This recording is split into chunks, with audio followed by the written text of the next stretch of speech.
All of his co-workers were gone. What could it mean? Stanley decided to go to the meeting room. Perhaps he had simply missed a memo.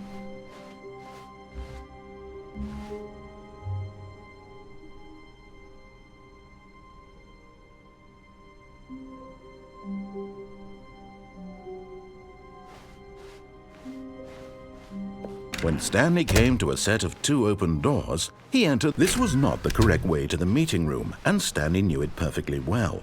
Perhaps he wanted to stop by the employee lounge first, just to admire it. Ah, yes, truly a room worth admiring. It had really been worth the detour after all, just to spend a few moments here in this immaculate, beautiful. But eager to get back to business, Stanley took the first open door on his left.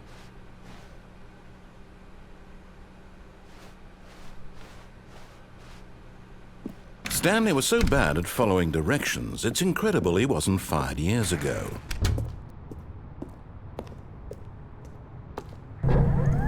Look, Stanley, I think perhaps we've gotten off on the wrong foot here.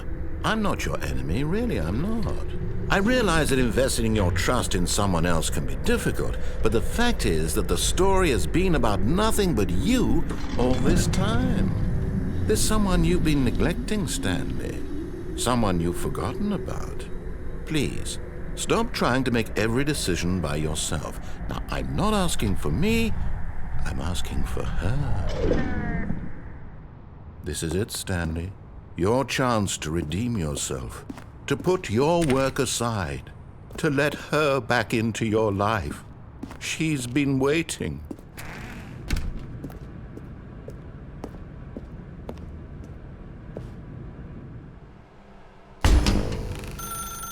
That's her, Stanley. You need to be the one to do this, to reach out to her. If you can truly place your faith in another, then pick up the phone.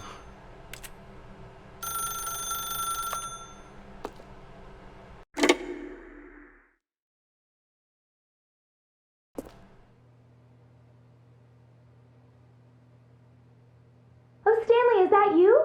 Hold on, sweetie. Sorry to keep you waiting. I'm just pulling the bread out of the oven. All right. Okay, there we go. All right, now, I want you to come in and tell me all about your day. Gotcha. Oh, come on. Did you actually think you had a loving wife who'd want to commit their life to you? I'm trying to make a point here, Stanley. I'm trying to get you to see something. Come inside. Let me show you what's really going on here.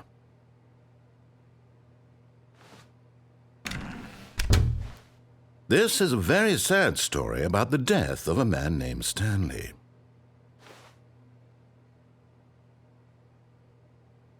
Stanley is quite a boring fellow. He has a job that demands nothing of him, and every button that he pushes is a reminder of the inconsequential nature of his existence.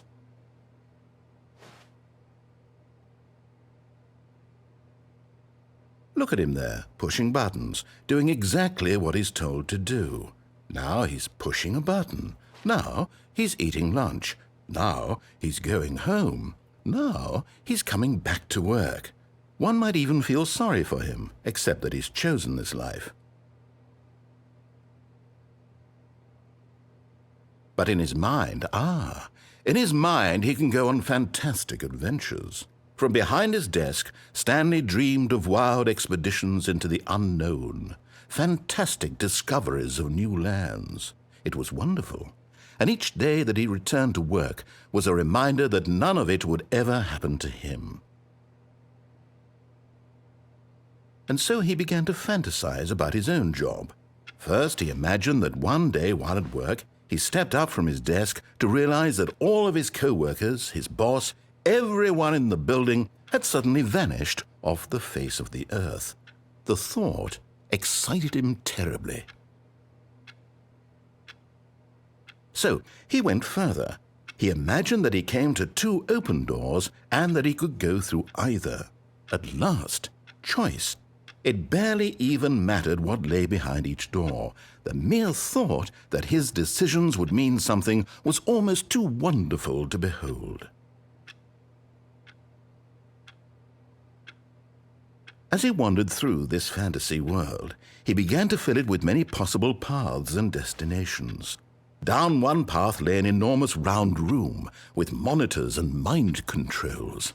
And down another was a yellow line that weaved in many directions. And down another was a game with a baby. And he called it the Stanley Parable.